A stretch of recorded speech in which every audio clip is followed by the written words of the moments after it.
and then we'll take questions. Great win, great crowd once again here in Simon Scott Assembly Hall, which again it's at 8:30 tip. We're just so grateful that our fans continue to show up and support us. They were big tonight. Other than the fourth quarter, some of our shooting, we struggled there a little bit with just hitting point blank layups. But other than that, I thought it was a solid night for this group. I thought Chloe did an outstanding job on Leah Brown. Again, she just continues to be such a high-level elite defender for us, and really proud of the job that she did. Mac obviously got settled in there offensively, even though she would tell you that she struggled there in the fourth. But those were misses that are uncommon for Mac, and so there's no doubt in our mind or my mind that she'll bounce back in a big way on Sunday, for Senior Day. And Michigan is obviously a very good team. It's a team that we respect. Kim does a great job, but tonight give our guys credit for how they guarded. I thought they did a tremendous job. Kept their turnovers low. We did get out rebounded. I realized that, but I thought we battled. And like I said, other than the fourth quarter with our scoring, we were able to keep them at bay, which was really important. You don't shoot it well the fourth quarter, but yet you still win the game by 16 points. So, great win for us. And, we have a quick turnaround, as you guys know, with the noon game against Purdue here on Sunday. So, we will resume tomorrow and Saturday, and then get ready for a good Purdue team. We'll go questions for our student athletes first. Lou, go ahead.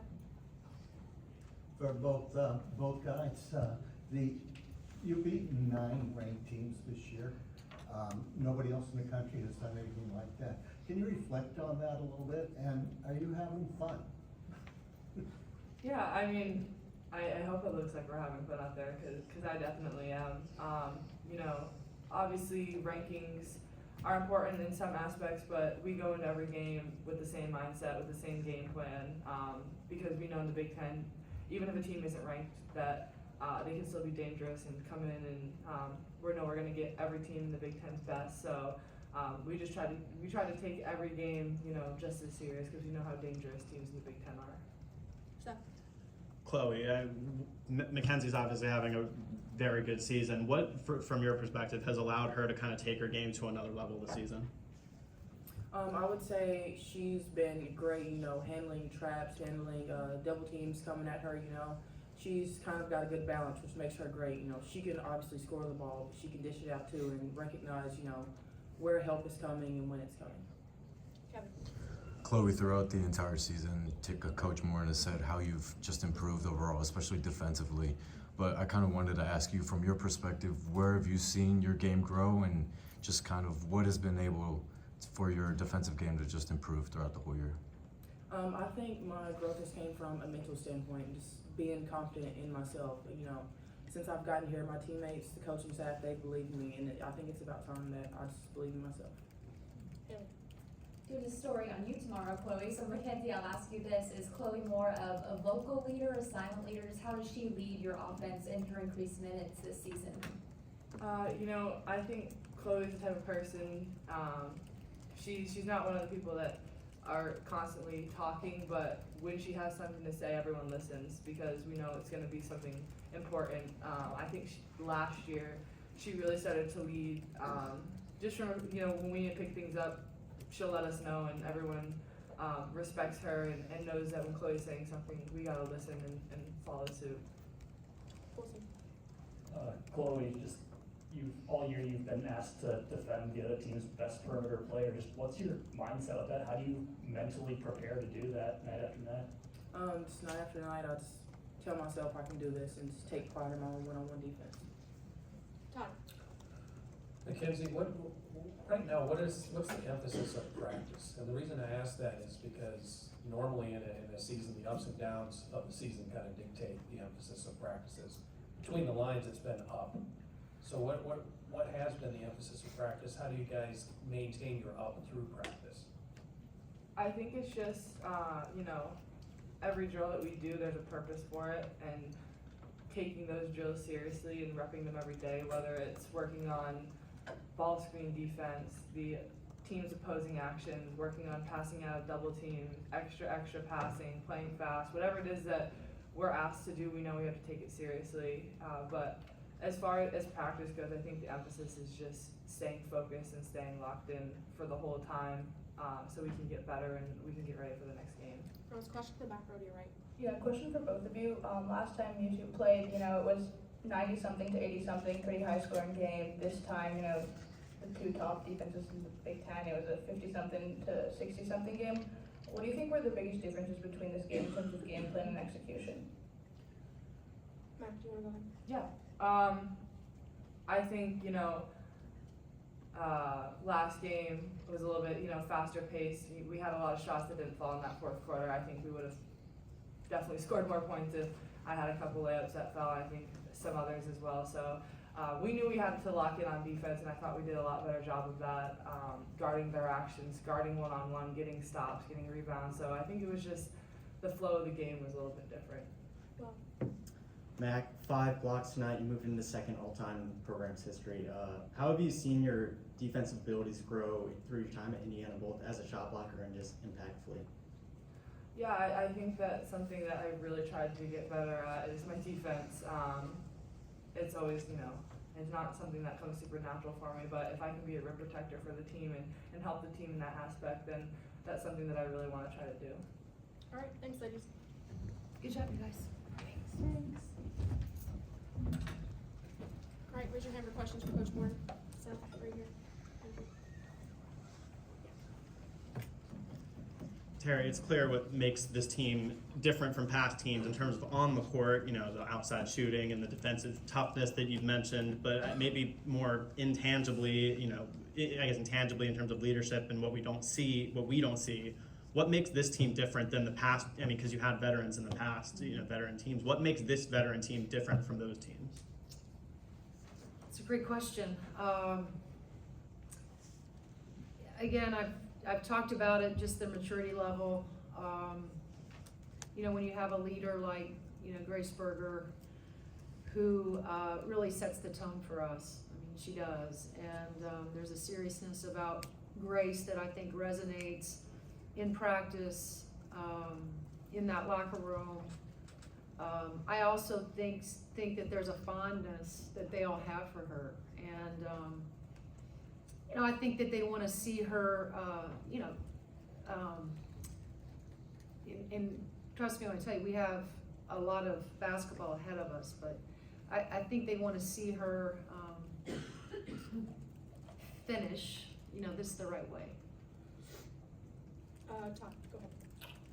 Well, Teri, you heard my question for Mackenzie. I mean, from your perspective, I mean, you know how it is. I mean, most in a regular season, you'll have like a couple games where maybe your defense is off and you have to emphasize that. Between the lines, there hasn't been anything obvious that hasn't been anything other than up. So how do you handle that? I mean, how does the team maintain their excellence through their practice habits? Well, I think at this point in the season, Todd, we really tried to shave off some minutes, and I've had to do a deep dive into some things that I'm willing to do less, or maybe it's just change up the duration that we do our drills. Maybe take a minute or two, shave and those minutes off of everything we do. But Mac hit it on the head. We try to be very intentional about walking in there and making sure that we're prepared, and that we're preparing them. One of the things that I am, I like order. I like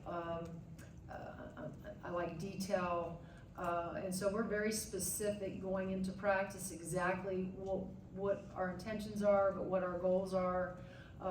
For that particular practice, and it's whether it's working on something offensively that we feel like will work against a team like Michigan, and then certainly on the other side of that, we're always game planning and making sure that our kids are prepared defensively. But at this point, we've cut back as hard as that is for me sometimes. at this point in the season, I know one thing to be true, and as we're here, you want them to have fresh legs and fresh minds. And so that's really been my goal for this group. Now, tomorrow's will be a little bit different. I don't like the fact that we play at noon after such a late game, but we've continued to be challenged in a lot of ways, especially going down the stretch here. And so I know that tomorrow will be a little bit different in terms of what we'll actually get out on the floor and do. But we'll have a great film session with the group, and one of the things that I trust is that they're going to want to know how to beat Purdue, we'll make sure that whether it's in film or whether it's just walk through tomorrow, to answer your question, that's really what we've done. We just shaved time off and tried to be more intentional. Wilson, to your left. Teri, Chloe was just talking about her improved confidence. Just how have you seen that manifest over however long it's been? Well, it's been so great to see, and all of us believe in Chloe, our staff, her teammates. I think one of the things that has happened to Chloe is she's such a great story, and I've continued to talk just about her patience and waiting for her moment, waiting for her time to be a starter and play significant minutes. And along the way, she's continued just to kind of keep her head down and do the work, but also she spent a really good time in the weight room, and I think that is done. If you look at pictures from Chloe now to what she looked like as a freshman, her little string bean self coming in here, she's morphed into an athletic, sturdy, strong, playmaker, but elite defender for us. Skip. Coach, congratulations on the win. Thanks. And that first quarter, you guys jumped out to an 18-9 lead, I think it was, Right. Forcing Michigan to call a timeout. You came out of that timeout, we got a rare look at a full court press out of you guys. Is that something that you intended to throw in, or? It was just junk. It really was. We're not a pressing team. Anybody that's watched us, but Coach Box is always trying to be clever over there. I think just to keep other teams guessing. It did catch us in the second half. We kind of got behind Brown, and she threw it over the top to Williams, and we fouled her, but that wasn't the intent. That was just something that he was looking at. Kim was in here earlier and she said her son plays D3 college basketball, and he actually wants to take a look at your film because he loves your offense so much. So I just wanted to know what your response to that was, knowing that other collegiate athletes want to get their hands on the Indiana basketball. Well, it's very flattering, this is a group that has continued, and you guys have watched them. I mean, we're down the stretch here, 26 games into this thing, and you've watched how, just how unselfish this group has been, how much they enjoy sharing the ball, how much they love watching each other have success. They understand that our game goals are always to keep the turnovers low and our assists high, and I think there's great balance on this team. So that's flattering. Give our kids credit, because they're certainly the ones that make it look, for the most part, pretty on most nights. I've got a question on Zoom. M.A. Vopel, ESPN, go ahead. Yeah, congrats on the win, Coach. Thanks, M.A. I wanted to ask just about, this streak against ranked teams that you guys have. I don't think anybody's beaten more ranked teams without a loss than you guys. And I know, you do take it a very, very much a one game at a time approach, but to be able to play this many ranked teams with this success, can you talk about what that means for your squad? Well, again, I just think, you have to give credit to our players and their focus. I do think it motivates them also, and not that the unranked opponents don't. I think, Emma, you and I have talked about this, from the beginning, this group has had lofty goals, and, we understand that in order to achieve the goals that we want, we gotta win a lot of games. I always say we got to win all of them, but we got to win a lot of games in order to position ourselves to win championships. And And so I think it's just our kids' determination, I think it's their motivation, but I also think that they're laser focused on their goals and that they have. And like I said, I don't think they want to let Graceburger down. And so I think that there's, you know, a special incentive, you know, for us to play these games with the same kind of moxie, determination, seriousness, love that Graceburger plays with. Question to your left, Thanks, Margo. Coach. Thank you. Hey, Coach, you had a pretty veteran team coming in with Grace and McKenzie, but, you know, you had some transfers that are really strong players that were kind of veterans came in.